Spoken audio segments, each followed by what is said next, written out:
Hay momentos en la historia de la humanidad en los que una sola pregunta puede sacudir los cimientos de todo aquello que se consideraba sagrado, en los que una duda, formulada con valentía, es capaz de desmoronar imperios construidos sobre siglos de certezas impuestas, y en los que un hombre solitario, armado únicamente con la razón y el coraje de enfrentarse a lo impensable, se atreve a mirar directamente al abismo que otros prefieren ignorar. ¿Qué sucede cuando alguien se pregunta si los textos que millones consideran la palabra inmutable de Dios fueron en realidad escritos, editados, modificados y manipulados por manos humanas con intereses políticos, ambiciones de poder y necesidades de control? ¿Qué ocurre cuando esa pregunta no proviene de un enemigo declarado de la fe, sino de un pensador que busca la verdad con la misma devoción con la que otros buscan consuelo en el dogma?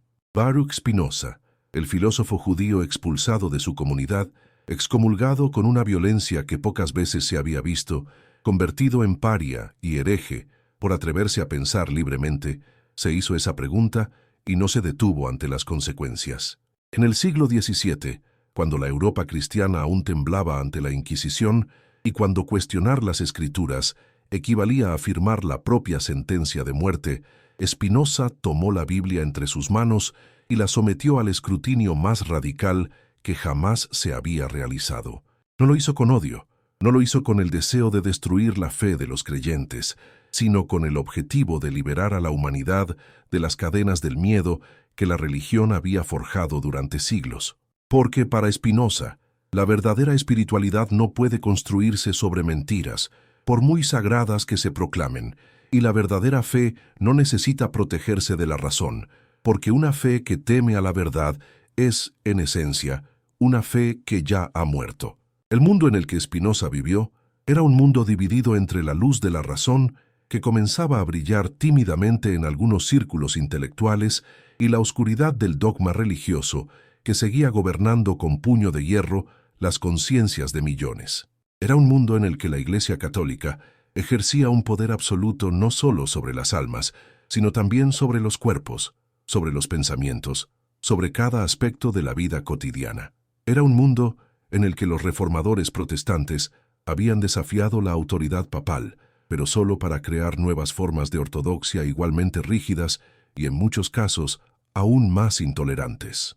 Era un mundo en el que la palabra escrita en los textos sagrados se consideraba literal, infalible, dictada directamente por Dios a los profetas, y en el que cuestionar una sola coma de esos textos era considerado un acto de rebelión contra el Creador mismo. Pero ¿qué pasa cuando alguien se atreve a preguntar si Dios realmente dictó esas palabras o si fueron los seres humanos quienes las pusieron en su boca? ¿Qué sucede cuando se examina con ojos críticos la historia de cómo se formó el canon bíblico, cómo se seleccionaron ciertos textos mientras otros fueron descartados, cómo se tradujeron y retradujeron los manuscritos originales, perdiéndose matices, significados y contextos en el proceso?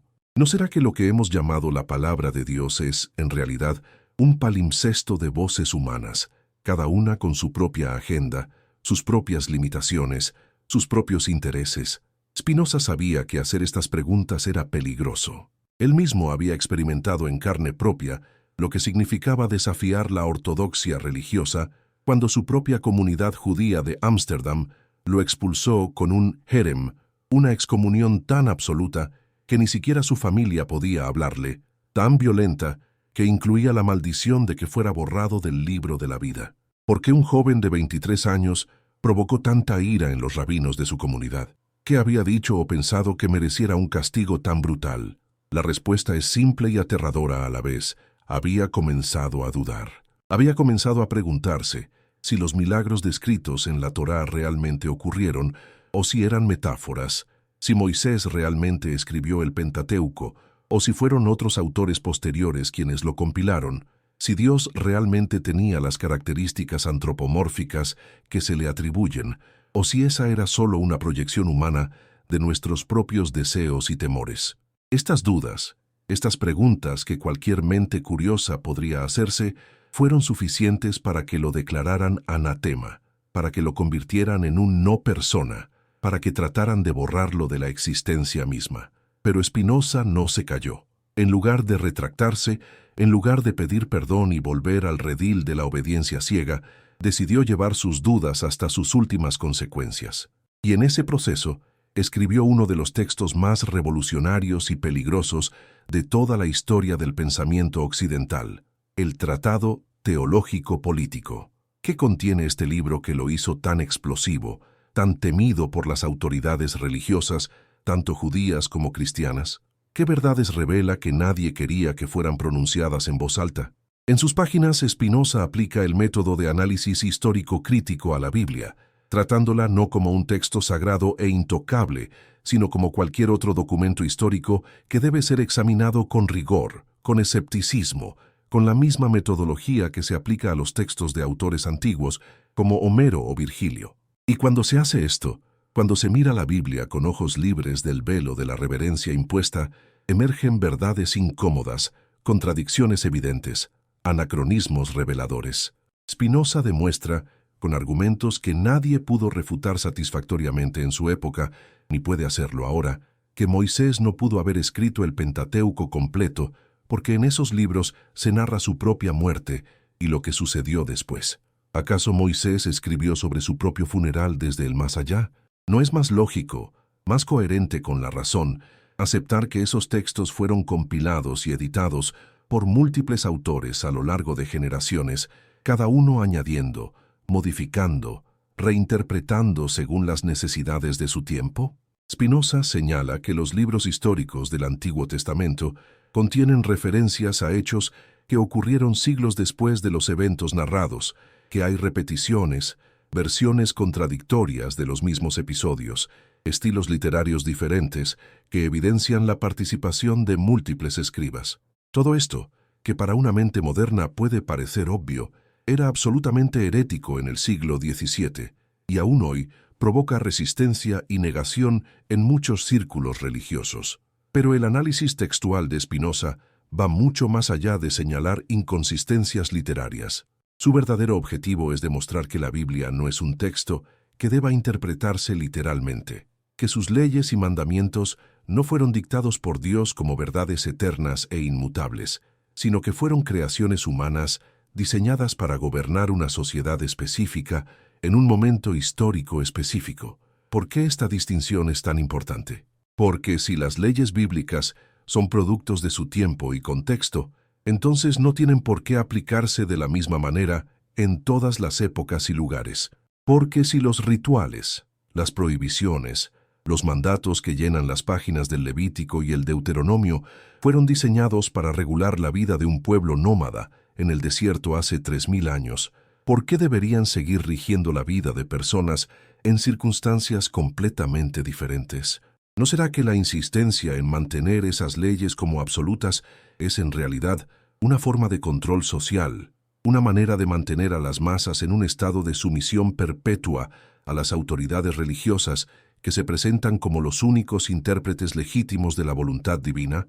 Spinoza argumenta que la verdadera religión, la espiritualidad auténtica, no consiste en seguir ciegamente una serie de reglas y rituales, sino en cultivar la justicia, la caridad, el amor al prójimo.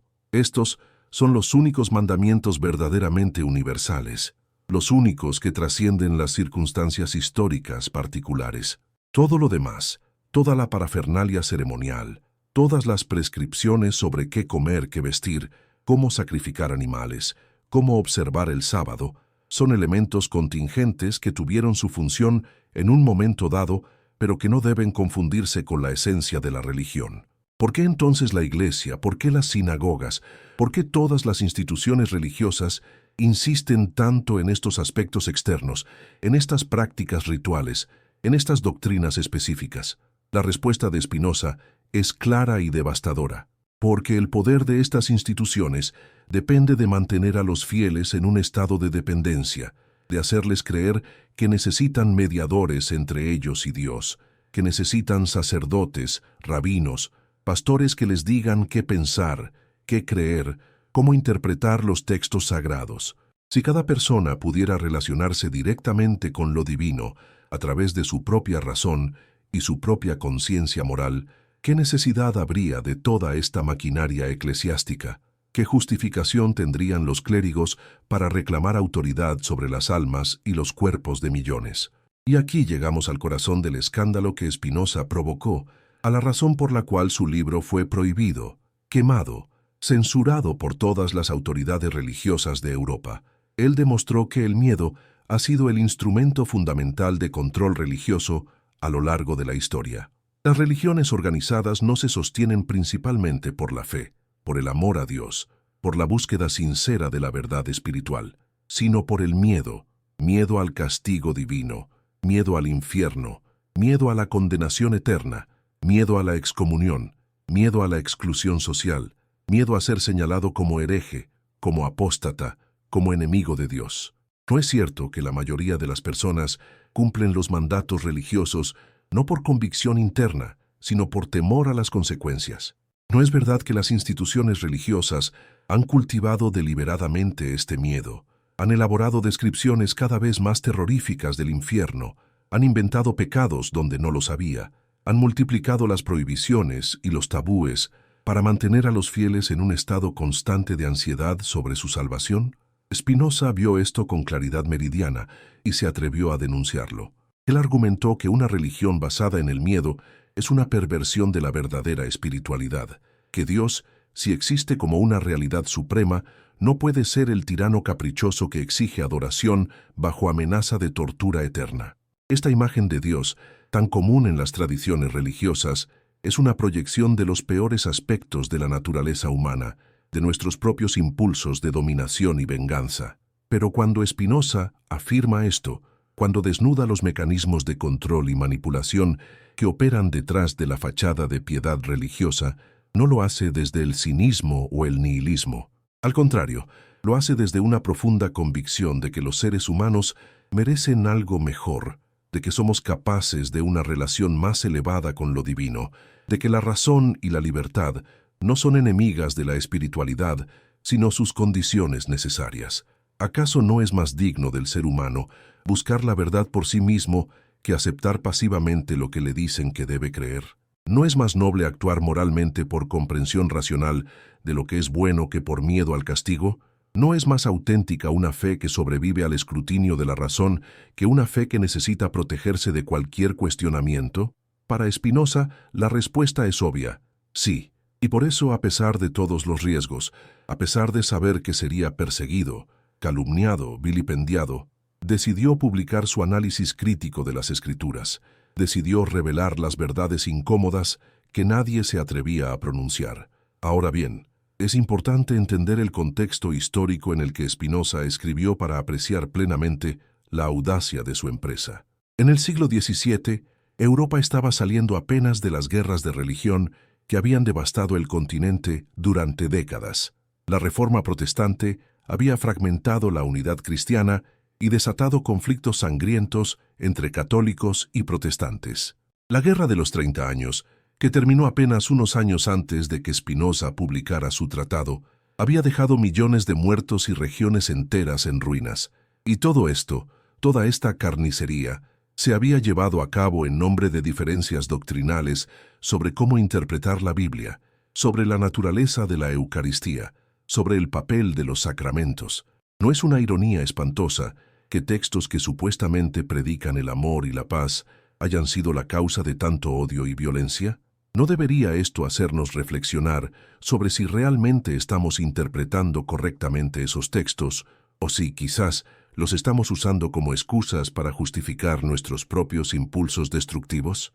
Spinoza vivía en los Países Bajos, que en esa época era uno de los pocos lugares de Europa con un grado relativo de tolerancia religiosa, pero incluso allí, la libertad de pensamiento tenía límites estrictos. Las autoridades calvinistas ejercían un control férreo sobre lo que se podía y no se podía publicar, y cualquier texto que cuestionara los fundamentos de la fe cristiana era inmediatamente censurado. Es por esto que Spinoza publicó su tratado teológico-político de forma anónima, sin nombre de autor ni de editor, tratando de protegerse de la persecución que sabía que vendría. Pero su identidad no permaneció secreta por mucho tiempo, y pronto las autoridades tanto civiles como religiosas lo señalaron como el autor de ese libro diabólico, de esa obra que amenazaba con destruir los fundamentos mismos de la sociedad cristiana. ¿Y qué había hecho Spinoza que fuera tan terrible? Simplemente había aplicado la razón al análisis de la Biblia. Simplemente había señalado las inconsistencias, las contradicciones, las evidencias de autoría múltiple que cualquier lector honesto puede ver si se atreve a mirar sin los lentes deformantes de la reverencia obligada. Pero para las autoridades, esto era imperdonable. Porque si la gente común comenzaba a darse cuenta de que la Biblia no es un texto caído del cielo, perfectamente coherente y divinamente inspirado en cada palabra, sino un documento histórico complejo, lleno de diferentes capas de composición, de ediciones posteriores, de interpolaciones, entonces todo el edificio de poder construido sobre la supuesta autoridad absoluta de las Escrituras, comenzar y a tambalearse. La Iglesia Católica, en particular, tenía mucho que perder si el análisis crítico de la Biblia se generalizaba. Durante siglos, había mantenido el monopolio sobre la interpretación de las Escrituras, prohibiendo que los laicos leyeran la Biblia en sus propias lenguas, insistiendo en que solo los clérigos educados podían comprender correctamente el significado de los textos sagrados. ¿Por qué esta insistencia en mantener a los fieles en la ignorancia de sus propios textos fundacionales? ¿No será porque si la gente realmente leyera la Biblia por sí misma, descubriría que muchas de las doctrinas y prácticas de la Iglesia no tienen ningún fundamento bíblico, que fueron inventadas posteriormente para servir a intereses institucionales? Spinoza entendió que la Iglesia, al igual que todas las instituciones de poder, funciona según una lógica de autopreservación, y que la verdad es siempre una amenaza para quienes basan su autoridad en la ignorancia y la credulidad de las masas. Pero el ataque de Spinoza no se limitó a señalar problemas textuales en la Biblia. Fue mucho más profundo y radical que eso. Él cuestionó la misma idea de profecía, argumentando que lo que los profetas del Antiguo Testamento experimentaron no era una comunicación directa con Dios, sino estados de imaginación exaltada, visiones subjetivas que interpretaron según su propio marco cultural y sus propias limitaciones intelectuales. ¿Cómo podemos estar seguros de que, cuando Isaías o Jeremías decían, «Así dice el Señor», realmente estaban transmitiendo las palabras de Dios y no sus propias opiniones sobre los problemas políticos y sociales de su tiempo? Spinoza argumenta que no hay forma de verificar esto, que debemos evaluar las palabras de los profetas no por su supuesta fuente divina, sino por su contenido moral y su coherencia racional. Si un profeta predica la justicia, la compasión, el cuidado de los pobres y marginados, entonces sus palabras tienen valor independientemente de si provienen de Dios o de su propia conciencia moral. Pero si un profeta predica el odio, la violencia, la intolerancia, entonces debemos rechazar sus palabras sin importar cuánto insista en que habla en nombre del Todopoderoso. Esta posición de Spinoza era, y sigue siendo, profundamente subversiva porque elimina el escudo protector de la autoridad divina tras el cual se esconden tantas injusticias y atrocidades. Ya no se puede justificar el genocidio, la esclavitud, la opresión de las mujeres, la persecución de los diferentes, diciendo que Dios lo ordena en la Biblia. Si la Biblia es un texto humano, si sus mandatos reflejan las ideas y prejuicios de sus autores humanos, entonces podemos y debemos cuestionarlos, modificarlos, rechazarlos cuando entran en conflicto con nuestra comprensión moral más elevada. ¿No es acaso un progreso moral que ya no consideremos aceptable apedrear a los adúlteros como manda el Levítico? ¿No es un avance que ya no practiquemos la esclavitud, aunque tanto el Antiguo como el Nuevo Testamento la den por sentada y regulen su práctica en lugar de condenarla? ¿No demuestra esto que nuestra comprensión moral ha evolucionado más allá de lo que está escrito en esos textos antiguos y que por lo tanto no podemos tratarlos como guías infalibles para la vida contemporánea? Spinoza sabía que estas ideas lo convertirían en el hombre más odiado de Europa, y así fue. Los teólogos católicos lo denunciaron como el anticristo. Los predicadores calvinistas lo llamaron desde sus púlpitos el demonio encarnado. Los rabinos lo maldijeron como el peor traidor de su pueblo. Incluso muchos de los filósofos ilustrados que admiraban otros aspectos de su pensamiento se distanciaron de sus ideas sobre la religión, considerándolas demasiado peligrosas, demasiado radicales. Pero ¿qué había hecho Spinoza para merecer tal odio universal? Simplemente había dicho la verdad, o al menos la verdad como él la veía después de un examen honesto y riguroso de las evidencias. Simplemente se había negado a seguir perpetuando las mentiras piadosas que mantienen a la humanidad encadenada al miedo y la superstición. Simplemente había defendido el derecho de cada ser humano a pensar libremente, a cuestionar las autoridades, a buscar la verdad sin estar atado por los dogmas heredados. Y en este punto de nuestra reflexión, cuando vemos a Spinoza solo contra el mundo, expulsado por los suyos, odiado por sus contemporáneos, obligado a vivir en la pobreza puliendo lentes para sobrevivir porque nadie se atrevía a darle un puesto académico, debemos preguntarnos, ¿quién era el verdadero creyente? ¿Los que se aferraban ciegamente a sus dogmas y perseguían a quien pensaba diferente, o el que buscaba sinceramente la verdad sin importar las consecuencias personales? ¿Los que usaban la religión como instrumento de poder y control, o el que quería liberar a la humanidad de las cadenas del miedo religioso? ¿Los que recitaban oraciones y cumplían rituales por costumbre o por temor, o el que vivía según los principios éticos universales de justicia y amor? La respuesta parece obvia, pero es una respuesta que las instituciones religiosas nunca han querido reconocer porque destruiría su reclamo de autoridad moral. Te invito, querido lector, a que compartas en los comentarios desde qué país y ciudad estás leyendo estas palabras, qué hora marca tu reloj en este preciso instante en que nuestras mentes se encuentran en este espacio de reflexión compartida. Y si estas ideas resuenan en tu interior, si sientes que hay verdad en este cuestionamiento radical de todo lo que nos han enseñado a considerar sagrado e incuestionable, comparte este texto con alguien cercano a ti, con ese amigo o familiar que también se hace preguntas, que también duda, que también busca algo más profundo que las respuestas fáciles y tranquilizadoras que nos ofrecen las religi, ones organizadas, porque la verdad cuando se comparte se multiplica, y cada mente que se libera del miedo y la superstición es una victoria para toda la humanidad. Spinoza no destruyó la fe con su análisis crítico de la Biblia. Lo que destruyó fue la fe ciega, la aceptación acrítica, la sumisión intelectual. Lo que defendió fue una espiritualidad más elevada, basada en la comprensión racional de la naturaleza de la realidad, en el amor intelectual a Dios, entendido no como un rey celestial caprichoso, sino como el orden inmanente del universo mismo. Para Spinoza, Dios y la naturaleza son uno. Deus sive natura, y conocer las leyes de la naturaleza es conocer a Dios. Vivir en armonía con esas leyes es vivir divinamente. Esta visión panteísta era tan herética como su crítica bíblica, porque eliminaba la necesidad de intermediarios religiosos, de revelaciones sobrenaturales, de libros sagrados dictados desde el cielo. Si Dios está en todas partes, si todo lo que existe es una manifestación de la substancia divina, entonces cada persona tiene acceso directo a lo divino a través del conocimiento y la razón. No necesita sacerdotes que le digan qué pensar, no necesita textos antiguos que le digan cómo vivir, no necesita rituales que le aseguren la salvación. Todo lo que necesita es su propia capacidad de razonar, su propia conciencia moral, su propia búsqueda sincera de la verdad.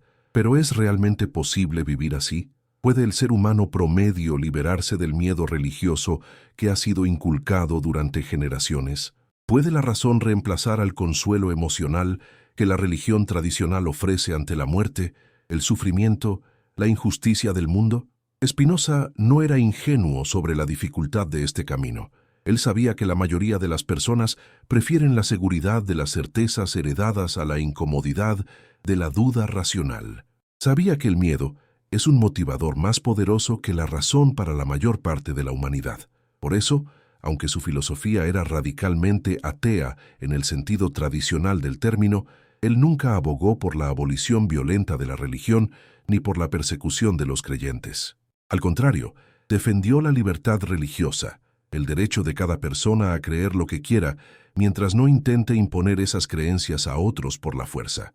Lo que Spinoza combatió no fue la religión en sí misma, sino el uso político de la religión, la instrumentalización de las creencias religiosas para justificar el poder de algunos sobre otros, para legitimar la opresión, para mantener a las masas en la ignorancia y la sumisión. Y aquí nos encontramos con una de las ironías más profundas de la historia del pensamiento.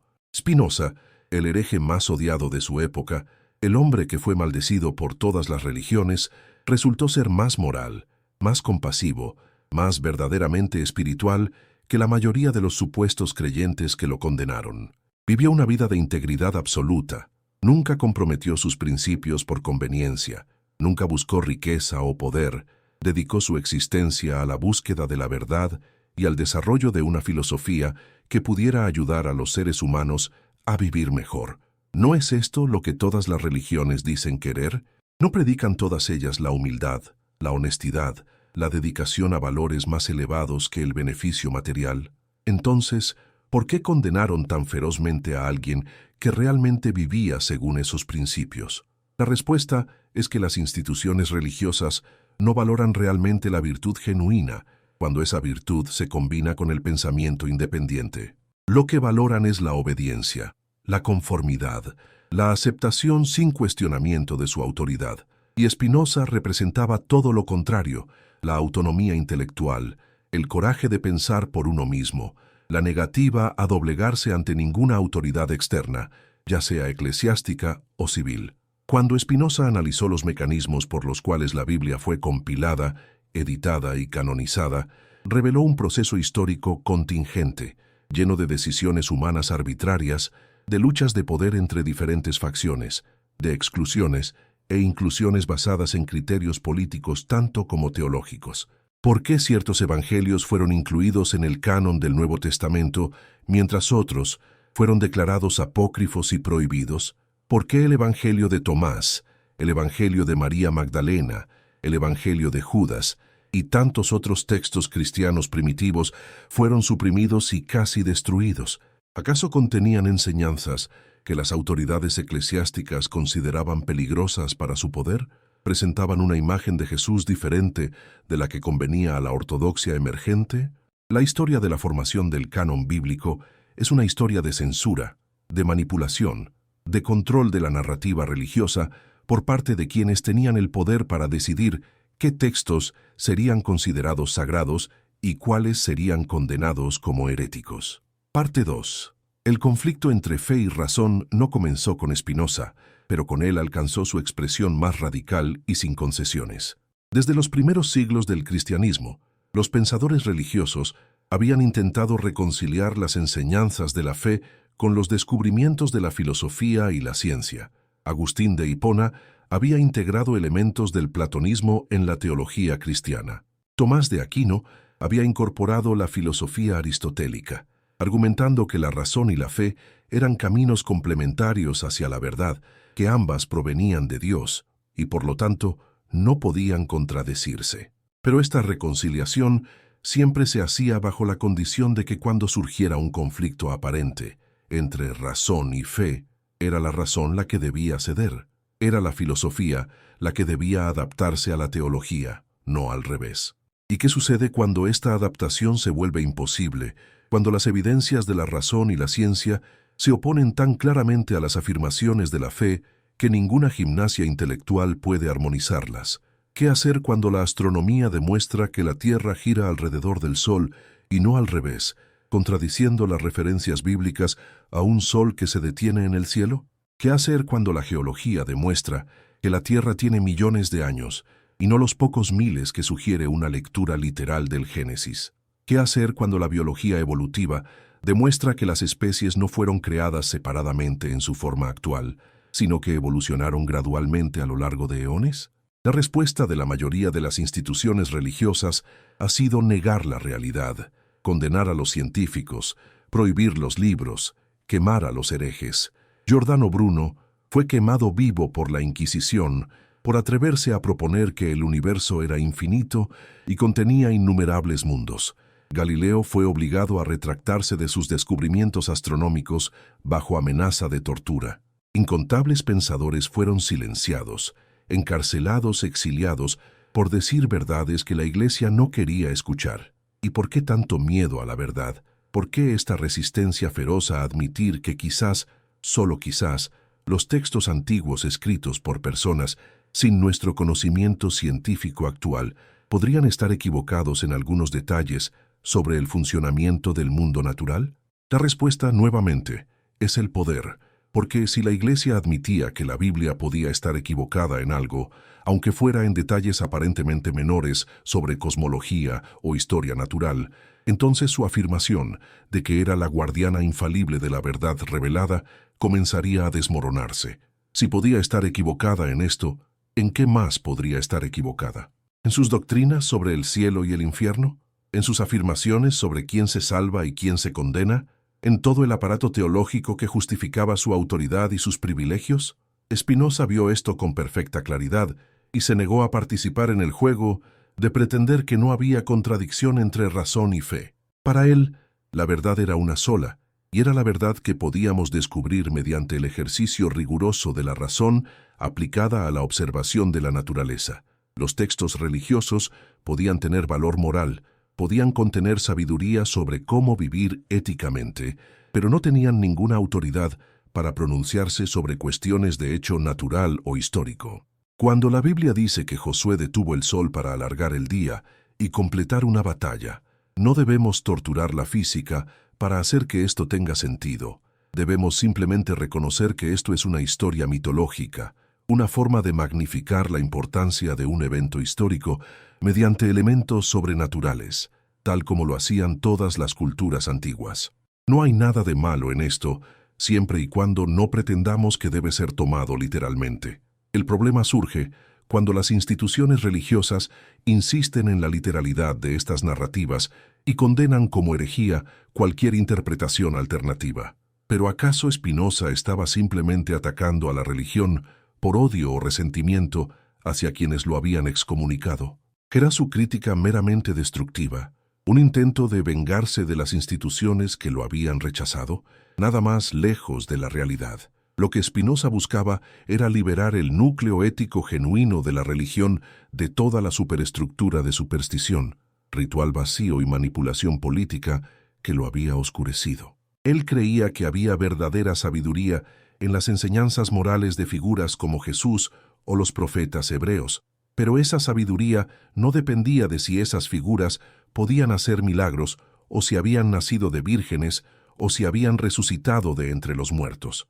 Lo que importaba era el mensaje ético. Ama a tu prójimo, trata a los demás como quieres ser tratado, cuida de los pobres y los marginados, busca la justicia, practica la compasión. Estos principios no necesitan validación sobrenatural, son verdaderos en sí mismos.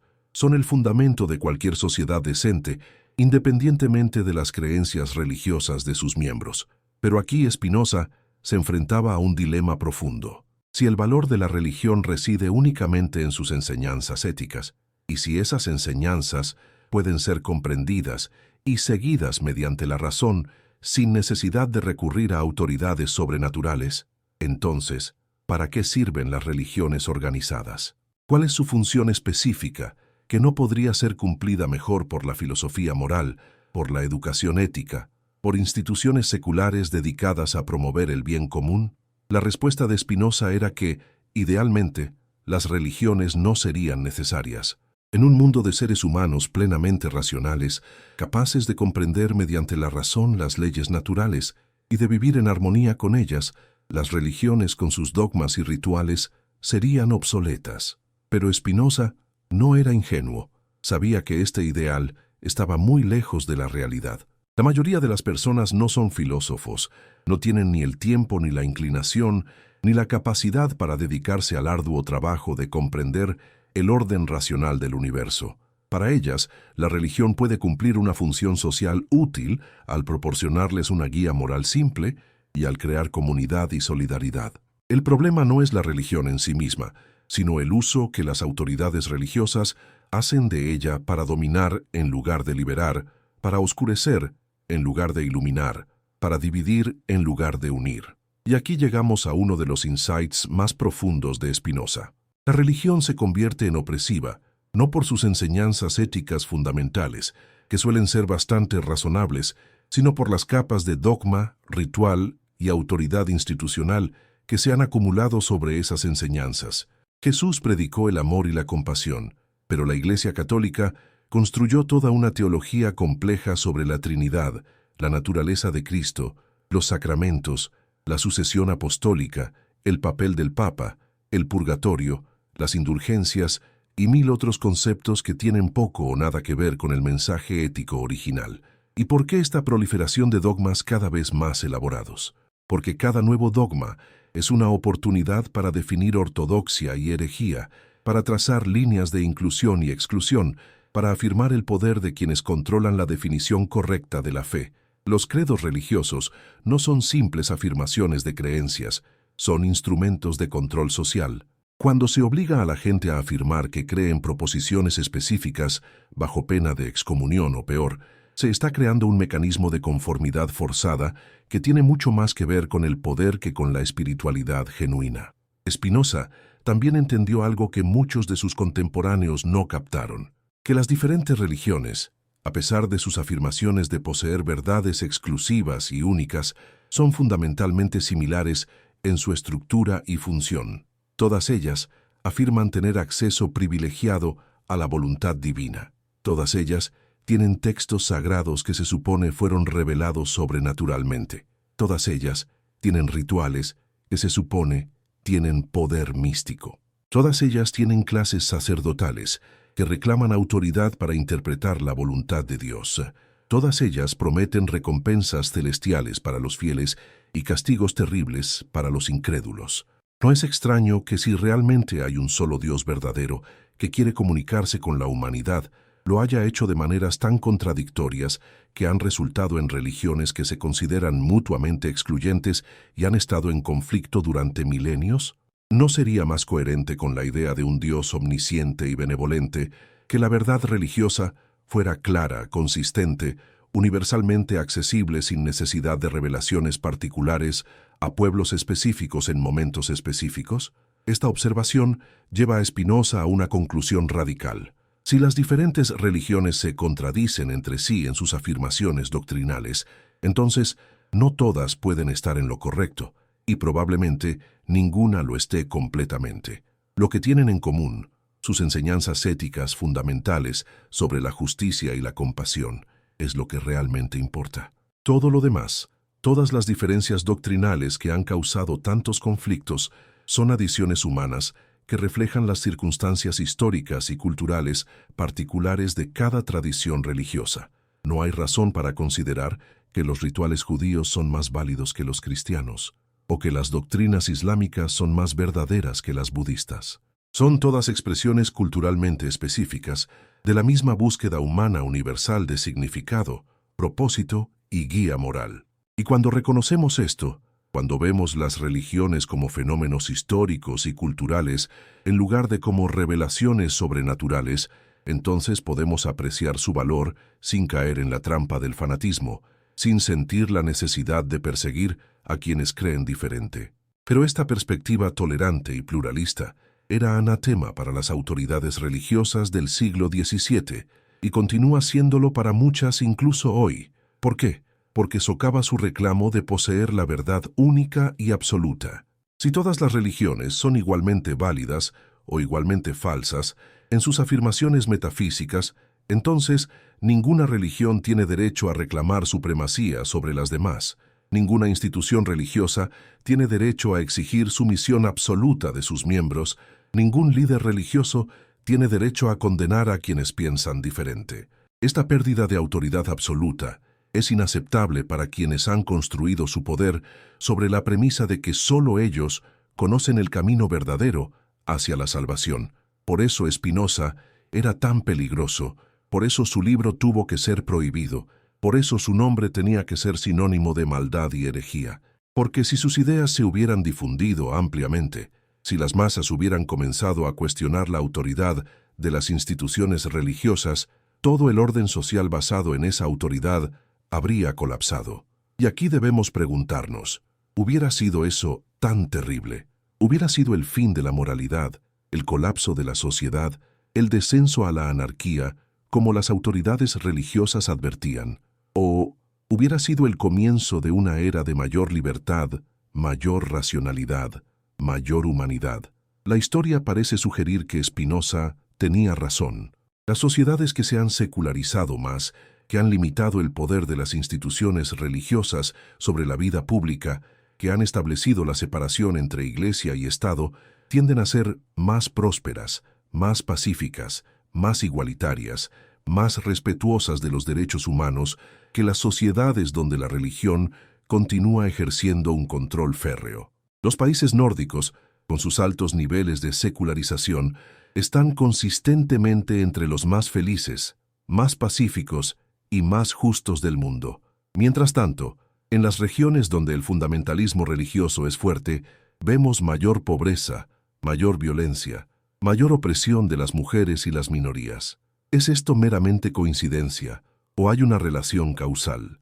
Spinoza argumentaría que no es coincidencia, que cuando la religión domina, la razón es suprimida, y cuando la razón es suprimida, el progreso humano se estanca. Pero reconozcamos también las limitaciones del proyecto de Spinoza.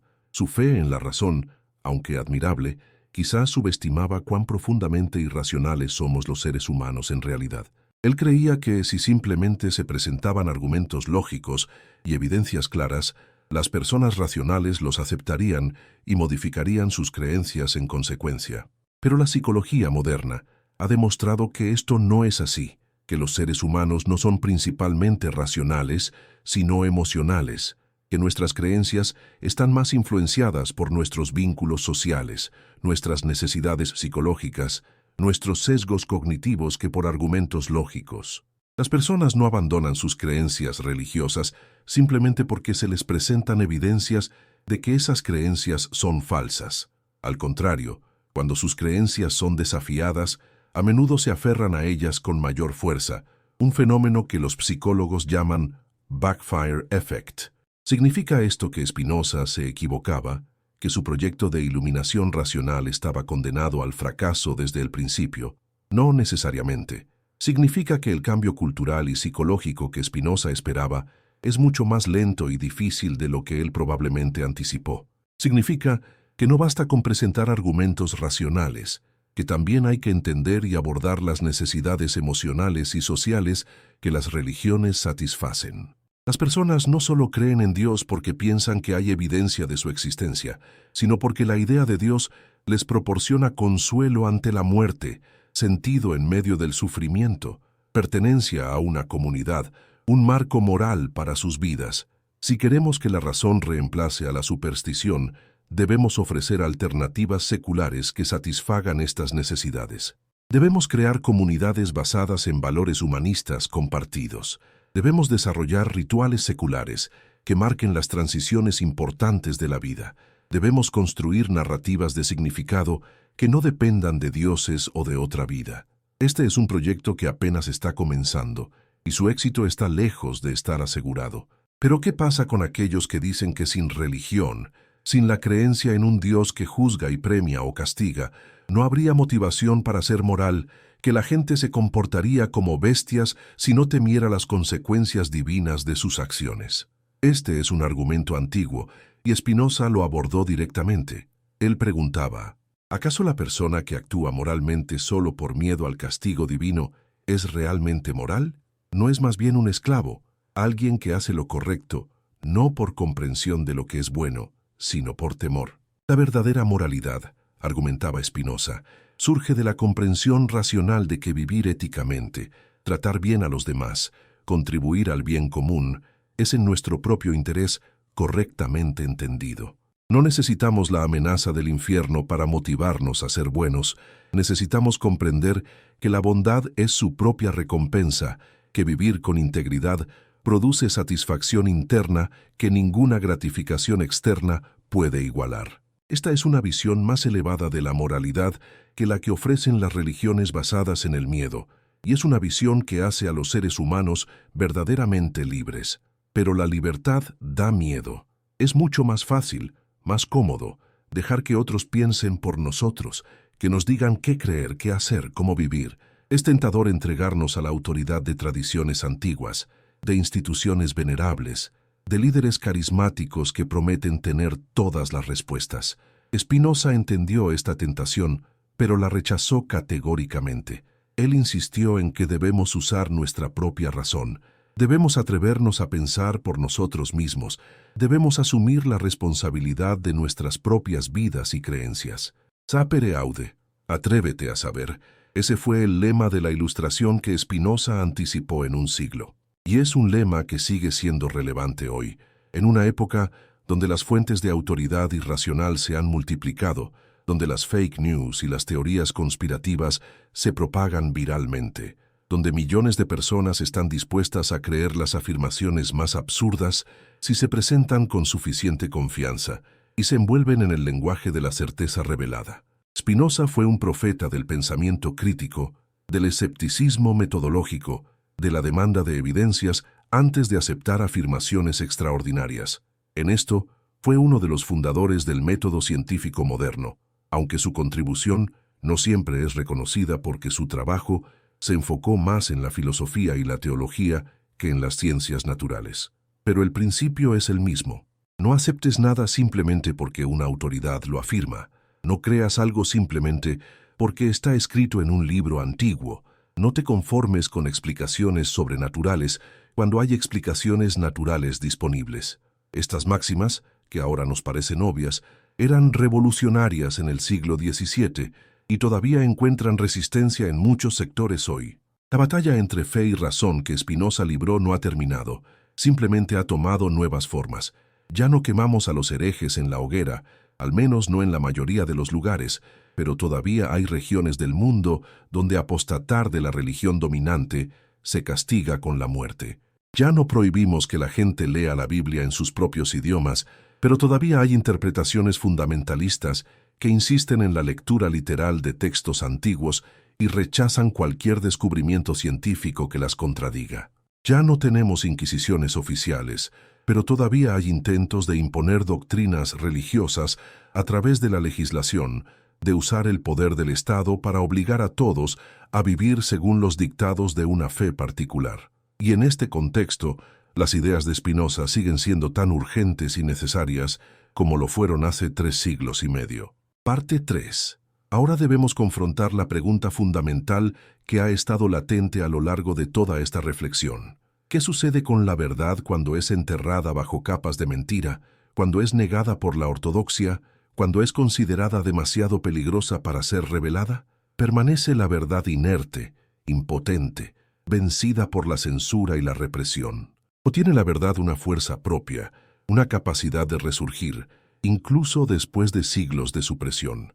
Spinoza apostó todo su futuro, su seguridad, su bienestar, a la idea de que la verdad es más fuerte que la mentira a largo plazo, que por mucho que las autoridades intenten silenciar las ideas peligrosas, esas ideas tienen una manera de sobrevivir, de filtrarse, de eventualmente transformar el mundo, y la historia parece haberle dado la razón. Su libro, aunque fue prohibido inmediatamente, aunque fue quemado públicamente, aunque poseerlo podía resultar en prisión, sobrevivió. Se hicieron copias clandestinas, se circuló en círculos subterráneos de librepensadores, y gradualmente, muy gradualmente, sus ideas comenzaron a influenciar el pensamiento europeo. Los filósofos de la Ilustración francesa, aunque pocos lo admitían abiertamente por miedo a ser asociados con el infame Spinoza, tomaron prestadas sus ideas. Voltaire, Diderot, d'Holbach, todos ellos debían mucho a Spinoza. Todos ellos continuaron su proyecto de someter la religión al escrutinio de la razón. Pero el impacto de Spinoza fue más allá de la filosofía. Su análisis crítico de la Biblia sentó las bases para toda la erudición bíblica moderna. Hoy en día, incluso los seminarios teológicos enseñan lo que se conoce como el método histórico crítico de interpretación bíblica, que es esencialmente lo que Spinoza propuso. Examinar los textos bíblicos como documentos históricos, identificar diferentes fuentes y capas de composición, contextualizar los textos en su entorno cultural y político original.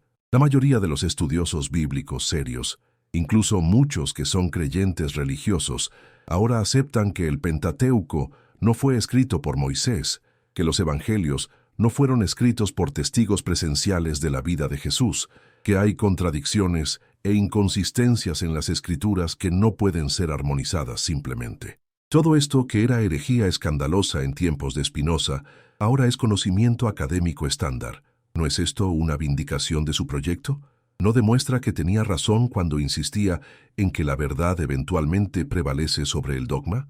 Pero seamos honestos, esta victoria es parcial y ambigua. Sí, la erudición académica ha aceptado las ideas de Spinoza, pero las masas religiosas, los millones que llenan iglesias, mezquitas y sinagogas cada semana, en su mayoría no tienen idea de estos desarrollos académicos, o si los conocen, los rechazan como ataques impíos a la fe. Hay una brecha enorme entre lo que los eruditos saben sobre los orígenes históricos de las religiones y lo que los creyentes ordinarios creen. Y esta brecha es mantenida deliberadamente por las instituciones religiosas, que tienen mucho que perder si sus fieles se enteran de cuánto se sabe sobre los orígenes humanos y contingentes de sus textos sagrados. ¿Cuántos católicos devotos saben que la mayoría de los estudiosos del Nuevo Testamento, incluso muchos cristianos, consideran que la mitad de las epístolas atribuidas a Pablo probablemente no fueron escritas por él, sino por autores posteriores escribiendo en su nombre? ¿Cuántos musulmanes piadosos saben que hay variantes textuales en los manuscritos coránicos más antiguos, contradiciendo la afirmación de que el Corán ha sido preservado sin cambios desde su revelación original? ¿Cuántos judíos ortodoxos saben que la evidencia arqueológica contradice muchas de las narrativas históricas de la Torá, que no hay evidencia de un éxodo masivo de Egipto como se describe en el Pentateuco, que la conquista de Canaán, narrada en Josué, no se corresponde con lo que los arqueólogos han descubierto? Esta ignorancia no es accidental. Es cultivada deliberadamente, porque la verdad es peligrosa para la fe, cuando la fe se basa en afirmaciones fácticas que resultan ser falsas. Y aquí llegamos al núcleo del problema que Spinoza identificó.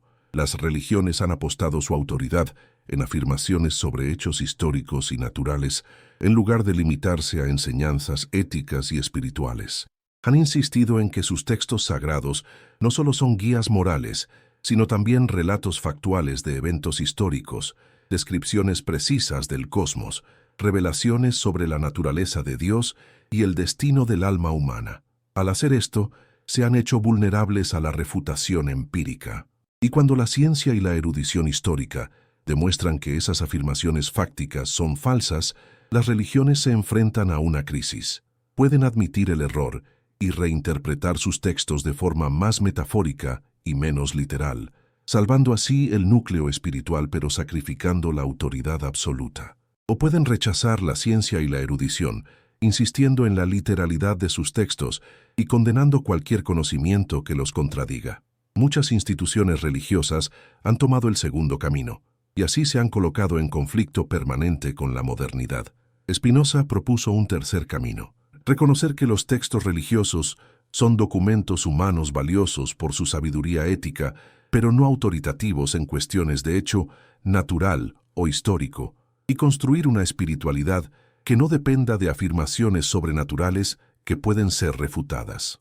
Este camino es intelectualmente coherente y moralmente satisfactorio, pero es difícil psicológicamente para muchas personas porque requiere renunciar a la seguridad de las certezas absolutas. Requiere vivir con ambigüedad, con duda, con la comprensión de que nuestro conocimiento siempre es provisional y limitado. Requiere la humildad de admitir que no. Continuación de la parte 3. Requiere la humildad de admitir que no tenemos todas las respuestas, que el misterio de la existencia permanecerá en gran medida impenetrable sin importar cuánto avancemos en conocimiento. Y esta humildad, irónicamente, es más difícil para muchas personas que la arrogancia de pretender conocer con certeza absoluta lo que Dios quiere, cómo funciona el universo, qué nos espera después de la muerte. Pero aquí radica la paradoja más profunda del legado de Spinoza. Él, quien fue acusado de ateo, quien fue maldecido como enemigo de Dios, quien fue considerado el hombre más impío de Europa, en realidad tenía una concepción de lo divino más elevada, más majestuosa, más verdaderamente infinita que cualquiera de sus acusadores. Para Spinoza, Dios no es un rey celestial caprichoso que se ofende cuando no lo adoran correctamente, que exige sacrificios y rituales, que castiga con fuego eterno a quienes no creen en las doctrinas correctas.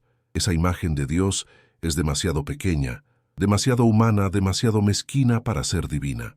El Dios de Spinoza es la totalidad de la existencia, la substancia única de la cual todo lo que existe es una expresión, el orden racional del universo que no puede ser otro de lo que es. Este Dios no necesita adoración porque no tiene ego que necesite ser halagado. Este Dios no interviene milagrosamente en el mundo porque ya está completamente presente en cada aspecto del mundo. Este Dios no juzga porque no está separado de la creación, sino que es idéntico a ella. ¿Es este un concepto de Dios que puede satisfacer las necesidades religiosas tradicionales? Probablemente no. Es un concepto más coherente, más racional, más digno de lo que podríamos llamar divino, sin duda. Y aquí debemos preguntarnos, ¿por qué las religiones han insistido tanto en un Dios personal, antropomórfico, intervencionista? ¿Por qué no han adoptado una concepción más abstracta, más filosófica como la de Spinoza? La respuesta es que un Dios impersonal, un Dios que es idéntico a las leyes naturales, un Dios que no escucha plegarias ni realiza milagros, no es útil para propósitos de control social. No puedes amenazar a la gente con el castigo de un Dios que no juzga individualmente. No puedes prometer recompensas celestiales de un Dios que no tiene voluntad separada de la necesidad natural. No puedes reclamar que solo tú tienes acceso privilegiado a un Dios que es igualmente accesible a todos a través de la razón. El Dios personal de las religiones tradicionales es, en última instancia, una herramienta de poder, y Spinoza lo sabía. Por eso su reconceptualización de lo divino era tan amenazante, porque quitaba esa herramienta de las manos de las autoridades religiosas. Pero el clímax verdadero del pensamiento de Spinoza no está en su crítica de la religión organizada, ni en su reconceptualización de Dios, sino en su visión de la libertad humana. Para Spinoza, la libertad no consiste en hacer lo que queremos, porque lo que queremos está determinado por causas que escapan a nuestro control. La verdadera libertad consiste en comprender las causas que nos determinan, en conocer la necesidad que gobierna nuestra existencia. Cuando comprendemos por qué actuamos como actuamos, cuando vemos claramente la cadena de causas y efectos que nos constituyen, entonces dejamos de ser esclavos de nuestras pasiones y nos convertimos en participantes conscientes del orden racional del universo. Esta es una forma de libertad más profunda que la mera libertad de elección. Es la libertad que viene de la comprensión, del conocimiento, de lo que Spinoza llamaba el amor intelectual de Dios. ¿Y qué tiene esto que ver con la Biblia, con la crítica textual, con la exposición de las manipulaciones eclesiásticas? Todo. Porque la ignorancia es esclavitud, y las instituciones religiosas han mantenido a la humanidad en la ignorancia durante milenios. Han ocultado la verdad sobre los orígenes de sus textos sagrados. Han suprimido el conocimiento que contradice sus dogmas. Han impedido que las personas piensen por sí mismas. Y todo esto lo han hecho en nombre de Dios, afirmando que la fe requiere la aceptación ciega de sus enseñanzas. Pero Spinoza demostró que esto es una mentira, que la verdadera fe no teme al conocimiento, que la verdadera espiritualidad se fortalece con la verdad en lugar de debilitarse por ella. Y al hacer esto, al revelar las verdades que habían sido enterradas bajo siglos de dogma, él ofreció a la humanidad la posibilidad de liberarse, de salir de la caverna de la superstición hacia la luz de la razón. ¿Pero hemos aprovechado esta posibilidad? ¿Hemos salido de la caverna? La respuesta es compleja, en algunos aspectos sí. La ciencia ha transformado nuestro entendimiento del universo de formas que hubieran sido inimaginables en tiempos de Spinoza. La medicina ha extendido dramáticamente la esperanza de vida. La tecnología ha mejorado la calidad de vida de millones. Los derechos humanos, la democracia, la igualdad legal, todas estas ideas que ahora damos por sentadas son frutos del pensamiento ilustrado que Spinoza ayudó a germinar. Pero en otros aspectos, permanecemos en la caverna. El fundamentalismo religioso no solo sobrevive, sino que prospera en muchas partes del mundo. Las teorías conspirativas se propagan más rápido que nunca gracias a la tecnología de comunicación. El pensamiento mágico, la astrología, la pseudociencia encuentran millones de adherentes y, sobre todo, el miedo sigue siendo una fuerza dominante en la sociedad humana. Miedo al otro, miedo a la diferencia, miedo a la incertidumbre, miedo a la muerte, miedo a vivir sin las muletas de las certezas absolutas. Spinoza entendió que superar este miedo es el trabajo de generaciones, quizás de siglos. No esperaba que sus ideas transformaran el mundo inmediatamente.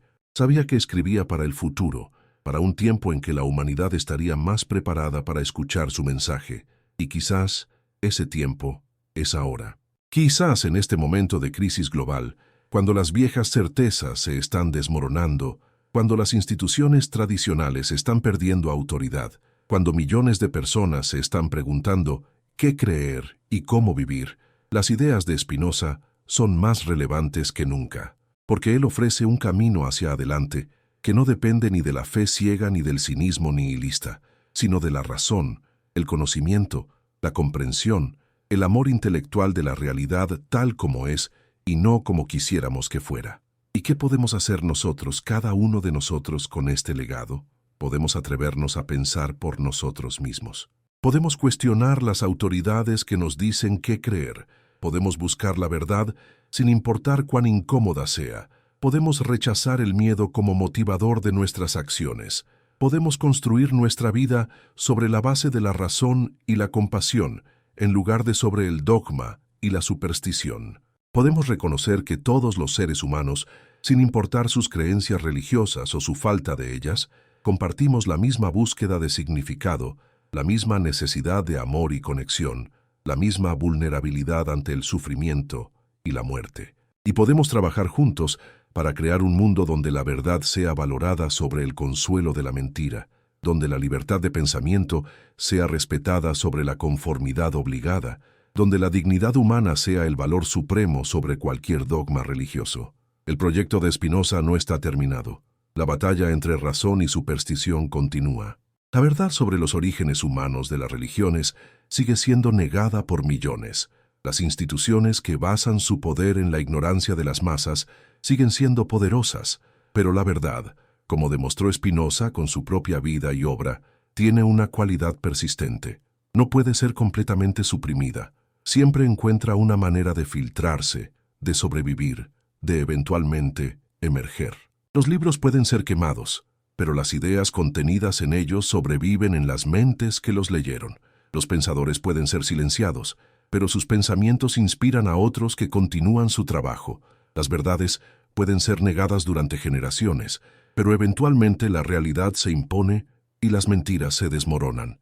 Y así llegamos al final de esta reflexión, pero no al final de la historia que hemos estado contando, porque la historia de la relación entre fe y razón, entre autoridad y libertad, entre dogma y verdad, es una historia que cada generación debe vivir de nuevo, debe repensar, debe reescribir. Spinoza no nos dio las respuestas finales, nos dio las herramientas para buscar nuestras propias respuestas. No nos ofreció un nuevo dogma para reemplazar los antiguos, nos mostró cómo liberarnos de la necesidad de cualquier dogma. No nos prometió salvación, ni en este mundo ni en otro, pero nos mostró que podemos vivir con dignidad, con propósito, con alegría, sin necesidad de ilusiones reconfortantes sobre nuestra importancia cósmica o sobre la existencia de un Padre Celestial que nos cuida. ¿Es esta una visión trágica de la existencia humana? Algunos dirían que sí, que sin la promesa de la vida eterna, sin la creencia en un plan divino que da sentido al sufrimiento, la vida es vacía e insoportable. Pero Spinoza respondería que es exactamente lo contrario, que es la creencia en otra vida la que devalúa esta vida, que es la esperanza en la recompensa celestial la que nos impide apreciar plenamente la existencia que tenemos ahora. Si esta vida es todo lo que hay, entonces cada momento se vuelve infinitamente precioso. Si no hay un Dios que nos garantice justicia cósmica, entonces debemos crear justicia aquí y ahora. Si el universo no tiene un propósito inherente, entonces tenemos la libertad de crear nuestro propio propósito. Esta no es una visión trágica, sino liberadora. No es desesperante, sino empoderadora. Y aquí, en este punto de máxima claridad, debemos reconocer que el verdadero escándalo de Spinoza no fue su crítica textual de la Biblia, no fue su análisis de los mecanismos de control religioso, no fue siquiera su reconceptualización de Dios. El verdadero escándalo fue su afirmación de que los seres humanos no necesitan ser salvados porque no están caídos, no necesitan redención porque no son inherentemente pecadores, no necesitan intermediarios porque tienen acceso directo a la verdad a través de su propia razón. Esta es la afirmación más radical que se puede hacer, porque elimina la necesidad misma de las religiones tal como las conocemos. Si los seres humanos son suficientes por sí mismos, si tienen dentro de ellos la capacidad de conocer el bien y practicarlo, entonces, ¿para qué sirven las iglesias, las mezquitas, las sinagogas? ¿Para qué sirven los sacerdotes, los imanes, los rabinos? ¿Para qué sirven los textos sagrados, los rituales, los sacramentos? Pueden tener valor cultural, pueden proporcionar comunidad y consuelo, pero no son necesarios para la salvación, porque no hay nada de lo cual necesitemos ser salvados excepto nuestra propia ignorancia, y de esa ignorancia podemos salvarnos nosotros mismos mediante el ejercicio de la razón. Esta es la verdad que Spinoza vivió y enseñó, la verdad que le costó todo, pero que consideró más valiosa que cualquier recompensa material o aprobación social. Y es una verdad que sigue siendo tan revolucionaria hoy como lo fue hace 3 siglos y medio. Porque mientras haya personas que quieran controlar a otras mediante el miedo religioso, mientras haya instituciones que basen su poder en la ignorancia de las masas, mientras haya quienes se beneficien del mantenimiento de la superstición, esta verdad será peligrosa, será negada, será combatida, pero no puede ser destruida. Vive en cada mente que se atreve a cuestionar, en cada persona que rechaza aceptar ciegamente lo que le dicen que debe creer, en cada ser humano que elige la difícil libertad de la razón sobre la cómoda esclavitud del dogma. Spinoza murió a los 44 años, probablemente de silicosis causada por el polvo de vidrio que inhalaba mientras pulía lentes, el trabajo manual con el que se ganaba modestamente la vida después de que ninguna institución académica se atreviera a darle un puesto. Murió solo, sin familia, sin comunidad religiosa, sin la consolación de los ritos tradicionales. Pero murió libre, libre de la necesidad de fingir creencias que no tenía, libre de doblegarse ante ninguna autoridad, libre de comprometer su integridad intelectual, y dejó atrás ideas que han sobrevivido y prosperado mucho más allá de lo que él probablemente imaginó, ideas que han transformado el mundo más profundamente que las acciones de la mayoría de los reyes y generales de su época. ¿No es esta una forma de inmortalidad más real que la prometida por las religiones? ¿No es más significativo vivir en las ideas que transforman la conciencia humana que vivir en algún cielo imaginario donde supuestamente cantamos alabanzas por toda la eternidad? La Biblia fue reescrita, fue editada, fue manipulada, fue usada como instrumento de control. Estas son verdades históricas que ya no pueden ser negadas por nadie que examine honestamente las evidencias. Spinoza no inventó estas verdades, simplemente tuvo el coraje de pronunciarlas en voz alta cuando hacerlo equivalía a un suicidio social. Y al hacerlo, abrió un camino que otros han seguido, expandiendo y profundizando su proyecto crítico hasta el punto de que ahora tenemos un entendimiento mucho más completo y matizado de cómo se formaron los textos bíblicos, cómo evolucionaron las religiones abrahámicas, cómo funcionan los mecanismos psicológicos y sociales que dan poder a las creencias religiosas. Todo este conocimiento existe. Está disponible para cualquiera que quiera buscarlo. Las bibliotecas están llenas de erudición bíblica crítica. Internet ha hecho accesible información que antes estaba restringida a especialistas. Ya no hay excusa de ignorancia para quien realmente quiera conocer la verdad sobre los orígenes de su religión, pero el conocimiento por sí solo no es suficiente. Debe haber también el coraje de enfrentar ese conocimiento, de aceptar sus implicaciones, de repensar creencias profundamente arraigadas a la luz de nuevas evidencias. Y este es el desafío que Spinoza nos plantea a través de los siglos. Tenemos el coraje de buscar la verdad incluso cuando esa verdad destruye nuestras certezas más preciadas. Podemos soportar la libertad que viene con el abandono del dogma. Estamos dispuestos a vivir con las preguntas abiertas en lugar de con las respuestas falsas pero reconfortantes. Estas no son preguntas fáciles. Requieren de nosotros algo que va contra nuestros instintos más profundos, contra nuestra necesidad de seguridad y certeza. Pero son las preguntas que debemos hacernos si queremos ser verdaderamente libres, verdaderamente humanos, verdaderamente dignos de la capacidad racional que nos distingue de otras formas de vida. Y así, después de miles de palabras de reflexión, después de explorar las profundidades de la crítica espinociana, Después de confrontar las verdades incómodas sobre los orígenes de nuestras religiones, llegamos no a una conclusión definitiva, sino a una apertura, no a respuestas finales, sino a nuevas preguntas, porque ese es el espíritu del pensamiento de Spinoza. No cerrar la investigación con dogmas, sino abrirla infinitamente a través de la razón. La verdad que él defendió no es una verdad estática, grabada en piedra, inmutable por toda la eternidad. Es una verdad dinámica, que se descubre progresivamente a través del ejercicio continuo del pensamiento crítico, que se refina constantemente a medida que adquirimos nuevos conocimientos, que nunca está completa, pero que siempre nos acerca más a una comprensión genuina de la realidad. Las polémicas que Spinoza expuso, las que la Iglesia no quería discutir, las que fueron enterradas bajo capas de dogma y censura, ya no pueden ser ignoradas. Están ahí, esperando ser confrontadas por cualquier mente honesta. Y cuando las confrontamos, cuando miramos directamente a esas verdades incómodas sobre cómo nuestros textos sagrados fueron escritos por humanos con agendas políticas, cómo nuestras doctrinas fueron formadas a través de luchas de poder eclesiásticas, cómo nuestros rituales evolucionaron de prácticas paganas anteriores, cuando vemos todo esto con claridad, entonces tenemos una elección. Podemos cerrar los ojos, negar las evidencias, refugiarnos en la fe ciega, o podemos aceptar la verdad y construir sobre ella una espiritualidad más auténtica, una moralidad más genuina, una existencia más libre. Spinoza hizo su elección. Eligió la verdad sobre la mentira piadosa. Eligió la libertad sobre la seguridad del dogma. Eligió la soledad del pensador independiente sobre la comodidad de la conformidad grupal, y pagó el precio completo de esa elección.